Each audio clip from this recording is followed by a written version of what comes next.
Hi, Lois here with Eats and Treats Cafe in Philomath, Oregon. I am one of the R&D bakers for the cafe. I'm just one of the crew that helps the baking magic happen. I have an enjoyable in-home project for you today. Wonderfully soft and gooey cinnamon rolls, and we're going to use the same recipe the cafe uses and the same cinnamon roll mix the cafe uses. So I'm going to use their mix, and it's of course available for purchase. And by way of introduction, for those of you that are not familiar, Eats and Treats Cafe is a dedicated gluten-free eatery. We like to say we serve up just darn good food and serious barbecue. We have a lot of fun. I'll show our t-shirts. And we do serve it up in a very relaxed and friendly environment in Philomath, Oregon, and we hope that you'll come visit us. We're at 1644 Main Street in Philomath. I left our website address here. It is eats-treat.com. That's where you'll find more information about us, and also a lot of recipes that we have developed with the mix that are available for you and especially designed for a home baker. And do check out our Facebook page too, because we post our daily specials on the Facebook page. So, full disclosure, I am baking in my home kitchen today, so I don't have my hairnet on or any protective gear, and that's why. We've developed several mixes at the cafe. I have a couple of them here. I brought the yellow cake mix, the all-purpose flour blend, pie crust mix, cinnamon roll mix. We also have a biscuit mix, a breakfast mix. You can use it for anything from cornbread to waffles, and a bread mix. So those are all available. And the reason well, the mixes make things easy, but there isn't one gluten-free flour or starch that replaces wheat cup for cup. And the reason for different mixes is that we try to achieve through the mixing of our flours and starches the kind of properties we want for a particular baked good. And as you might expect, what we want is flakiness and certain things that you expect in a pie crust, which would be different than the kind of qualities that you might want in a muffin, say, or cookies, or yeast bread, or something like that. So hence different mixes have been developed to achieve that. The advantage of the mix, of course, is that you don't need to have a whole kitchen full of different flours and starches. They're all here pre-measured and weighed for you and available for purchase. So let's make cinnamon rolls. There is, so I should say, there is no cinnamon in the mix. What is in the mix are the active dry yeast packets that you will need to do the mix. But the reason the cinnamon isn't in the mix is that it's a very versatile, easy to use mix, and it's used for sweet and savory options. And more about that later. I have a couple of things to show you that are more savory. So the cinnamon is actually in the filling that you make yourself with your own ingredients. So that makes it a good all-around roll mix for yourself. So when the cafe makes cinnamon rolls, as you might expect, we do things in a big way. And that's what 2 of the jumbo cinnamon rolls look like, and they're all frosted right now with the cream cheese frosting that the cafe uses. And to do a jumbo roll, you're using a jumbo, sometimes called a giant muffin pan. So, and it's kind of a look at what that looks like. Compare it then to a standard size pan. So it's like a 2-to-1 difference. So that's what the jumbo pan looks like. You notice that the jumbo rolls had muffin cup liners on them. And we do that to dress up the rolls at the cafe. The rolls are actually baked directly in the pan, and it will be well greased, or we've used cooking spray and then placed the rolls in, and I'm going to show you that in a minute. And then when they are baked and they come out of the pan, we put a muffin cup liner underneath them in order to serve, and that's something that you can do at home as well. So jumbo rolls are great.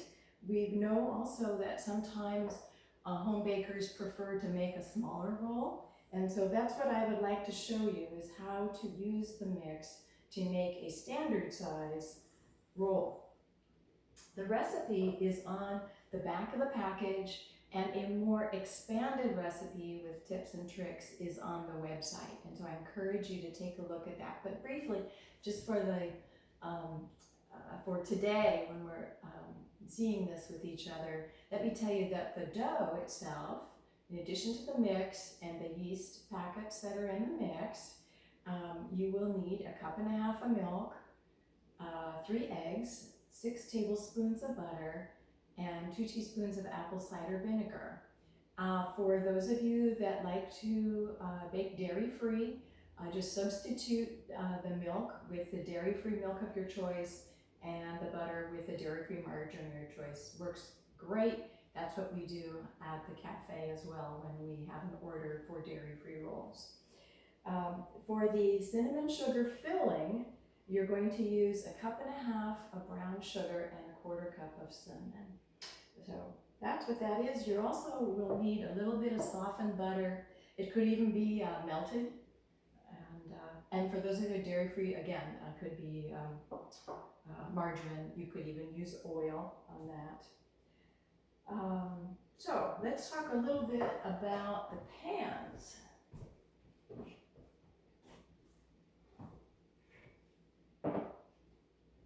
If I was making a jumbo roll, again, the ones that fit in the larger pan, here's what I would do. So in order to provide structure and give us a guide for baking, we're putting the dough in what's called a half-sheet baking pan. And it's say about a 12 by 17 inch pan. These are easy to find in the marketplace. And when I do the jumbo rolls, I have the pan with the longest edge closest to me. Okay. You will also, to help with the rolling, need parchment paper, and you will need enough to cover the inside of the pan with plenty of quite a few inches on either side. And that was what we're going to do with the dough on a jumbo roll is the dough's going to cover the entire inside of the pan. So you're going to want these edges to help you make the roll happen, right? Okay. And use what you've got. For example, here I am at home, and my parchment paper wasn't wide enough to cover the whole pan, so I just put 2 pieces of paper the parchment paper together, and I taped the edges to create the width that I need. So work with what you have at home. Okay. So I'm going to set that aside. Now I'm going to make the standard rolls, and when we make standard cinnamon rolls, I'm going to roll part of the dough in the center of the pan. So I want the pan with the shortest edge closest to me, and my parchment paper needs to fill the center of the pan. What I like to do actually is, before I get going, is fold it in fourths. And I'm folding in fourths crosswise, and that gives me a little bit of a guide. So when I am putting the dough in, I can put it in the center of the pan, and I kind of know where I'm going to be here. Okay. Let me show you the goal. So when you're rolling standard rolls, own time. And so before I started the presentation today, I rolled up half the dough, and you can see the log here with the paper. Okay, so I will cut that later, but I'm just going to show you. Here's what we're going to want to achieve. All right. I would really encourage you, if you have some gloves, to use them. We're going to oil up or spray up our hands, and things get nice and gooey, just like you want them for rolls. And so the gloves help. Are they essential? No, but they do help. So I'm going to do that, and I am going to, first of all, as always with any recipe, spray your pan ahead of time so you're all ready to go. I'm going to make 6 rolls at the moment, so I'm going to just liberally spray my pan, okay? And I am going to generously spray the entire parchment on the paper. This, you can do oil as well. This is your preference. Just do it generously because we want that dough to roll nicely into a log. All right, I'm ready to go. Let's get the batter. So because I rolled half already, I have the remaining half of the dough in the mixing bowl. And as I pat it out, notice how soft it is. Okay, so let me tell you a little bit about why that is. So see what we have here? It's not a thick dough like you might have expected if you were baking with all-purpose wheat flour. And the reason for that is that in gluten-free baking, we need more liquid in our baked goods in order to have the steam to get our baked goods to rise. So you want to be sure that your recipes, when you're baking gluten-free, have nice soft batters. Now that calls for different techniques at different times. And that's one of the reasons actually that we like to bake the cinnamon rolls in muffin cups or in something that has high sides, because we have a product that has, it's much more fluid than other doughs. So, okay, we have dough in the center of the pan, and before I put my mitts on that, I'm going to put some oil on my gloves.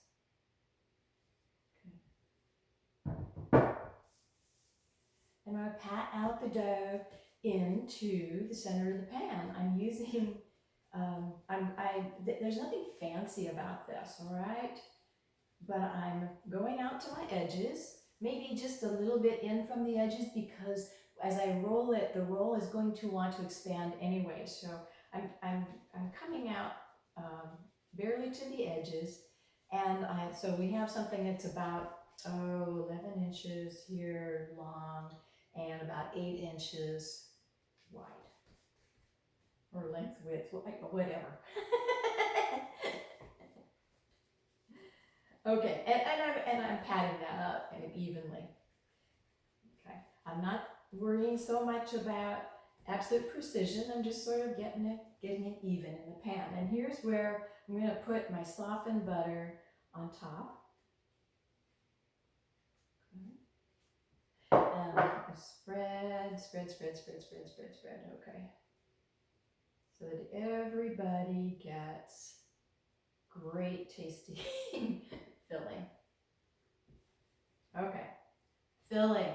All right, I want it all. Okay. All right. Now, obviously, this is your cinnamon roll. You want to add nuts? Great. You want to add raisins? Great. Dried cranberries? Whatever. Okay. This is your time to be creative. Okay. But and we love the filling and this is, I mean, people come back time and time again. We know this is a tried and true delicious cinnamon roll. So You can adjust that filling as you see fit. Okay, we're ready to roll. All right, here's where, okay folks, let me turn this so you can see this. Okay, I'm picking up the edge of the parchment that's closest to me. And I'm starting by letting the dough roll back on itself just a little bit. Can you see that little line of dough? And then I'm roll. And as I get to close to the end, I can pick up the other edge and I can help it together. And what I want to do is roll it until the seam is on the bottom, okay? And now you have a cinnamon roll, or sometimes we call them a cinnamon log. And here's where, if there's anything that looks uneven to you, you can tidy it up a little bit, all right?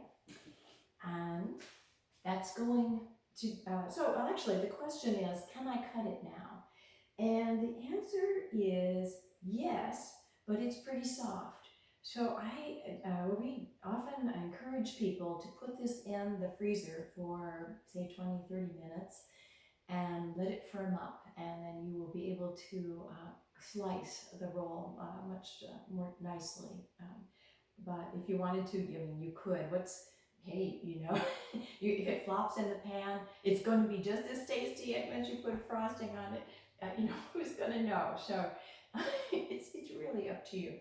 But we do we like to firm them up. So I'm going to put this aside for a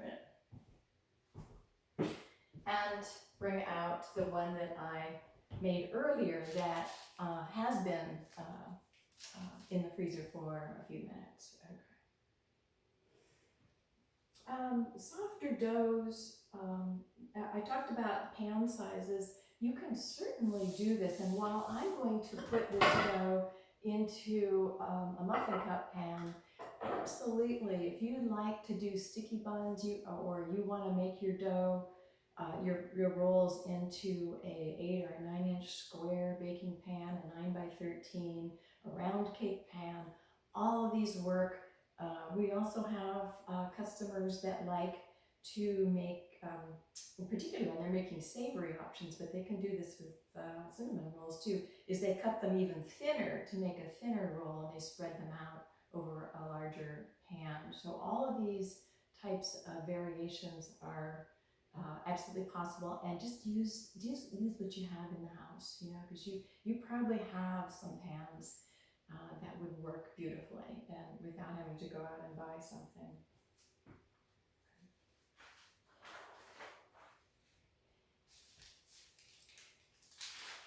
So I'm going to take this, I'm taking the paper off now so that I can cut this. Okay. And how to cut this? Well, certainly you can use a knife, and I'm going to cut this into 6, and so I do like to eyeball it and just sort of mark briefly. However you want to do it, I am making some marks so that I know roughly where I want to cut my 6 rolls, and I can do that with a knife.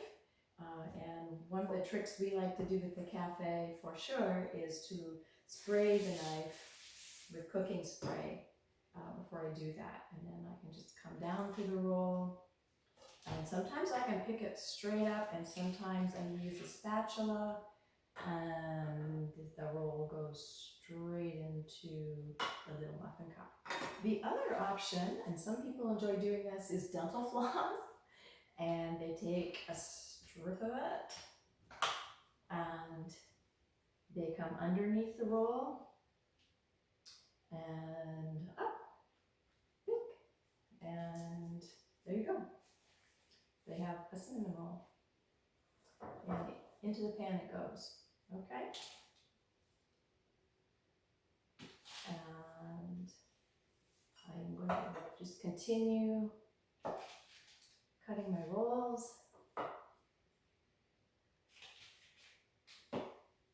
Ooh, I love seeing all that great filling. Okay. So on the cinnamon rolls, if you see anything that looks like you don't like the shape of it, these all look very nice, but we often tend to just sort of cup them in a little bit to prevent the possibility of rolls sort of flowering open. So you might just give them a little touch and make sure everything looks like you like it. And now you're ready to let them rise, and then you can bake them off. They bake at 325 degrees, so no magic there. And you've got wonderful rolls. We often have the question of, can I make these ahead? So often folks want to do that, and then they just want to get up in the morning and bake off their rolls. Absolutely, you can do this. What you would do at this point is snugly wrap your pan in plastic wrap and refrigerate it. And the next morning, take it out, remove the wrap, let them rise and bake them off. Absolutely no problem. And if you wanted to, you could have wrapped them up after you made them, like right now, and frozen them. And same I think, just you have a longer time to thaw things out before you will start the rising process, but you can do that. And in fact, we sell as a special order at the cafe for folks that want to buy frozen cinnamon rolls. That's what we do. And then people take a pan of them home, they take the wrap off, let them rise, bake them up, and they have fresh rolls. So that's really cool. Okay. We frost the rolls, and there are 2 frosting recipes on our website. One is the cream cheese frosting that we routinely frost our rolls with, and then when it's warmed up, whether you have freshly baked it and put the cream cheese on, and it just kind of gets in all those crevices and goes down the sides, and it's just like, so good. Or if you're warming up the rolls, or maybe you lightly microwave them, then that does the same thing with the frosting.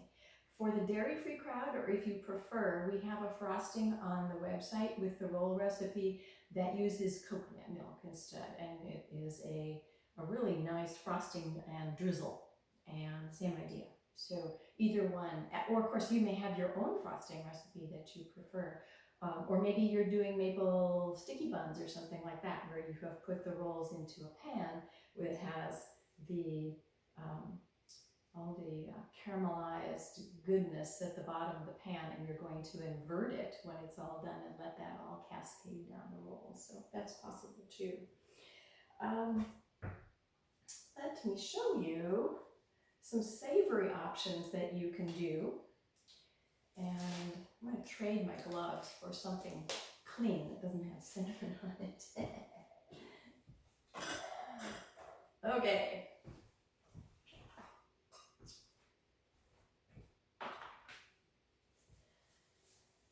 So what I did was use the roll mix to do a few things that I want to show you. One is a loaf. It's called an herbed garlic roll, pull-apart loaf. A lot of you have done pull-apart loaves. And I took half of the mix, made half a recipe, used a loaf pan, and I made up a butter and garlic and herbs. This time I used rosemary.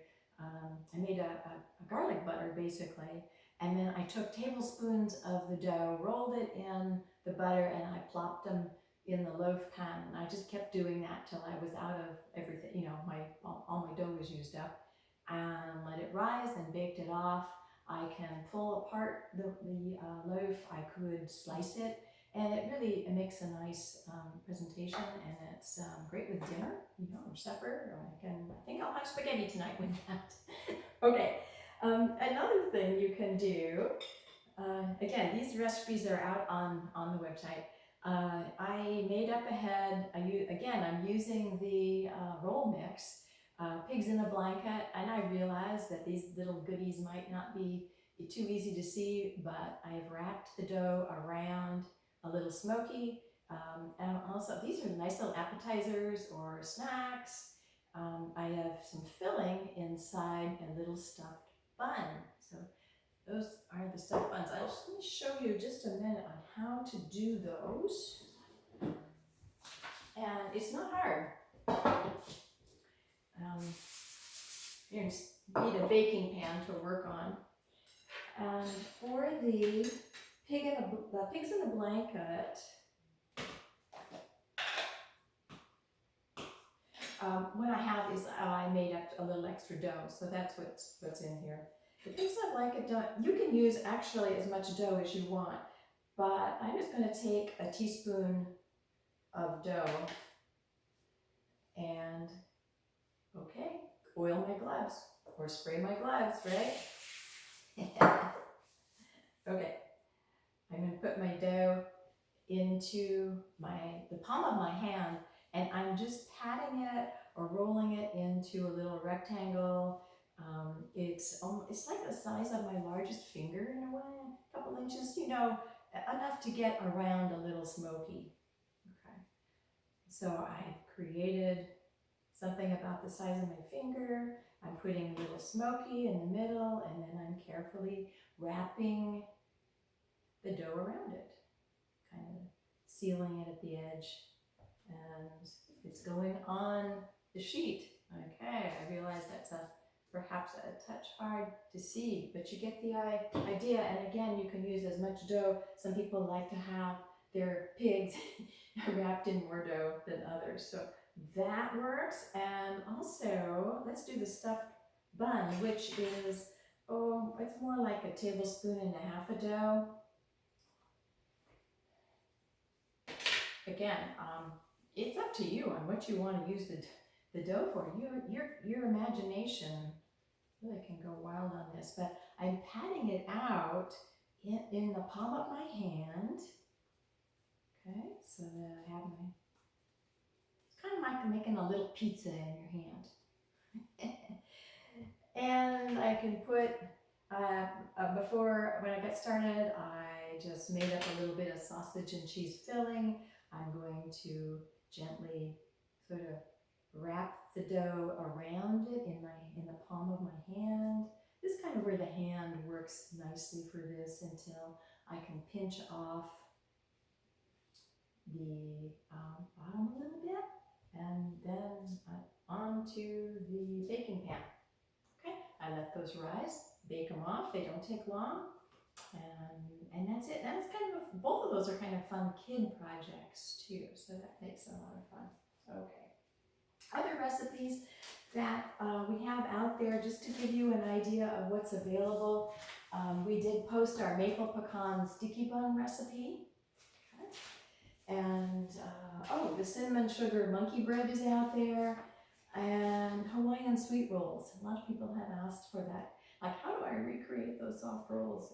And this roll mix does that very well. And also the pig in a blanket and the stuffed bun recipe, and of course the cinnamon roll recipe are out there. So have at it. Other options. The cafe does sell frozen cinnamon rolls. They also sell frozen gingerbread cookie dough, frozen sugar cookie dough, frozen pie shells. So all of these are available for your baking and for having fun with. And oh, also stuffing cubes for poultry stuffing. So that's all available too. That is, that's my presentation, and I hope you enjoyed that. And do come visit us at Eats and Treats Cafe.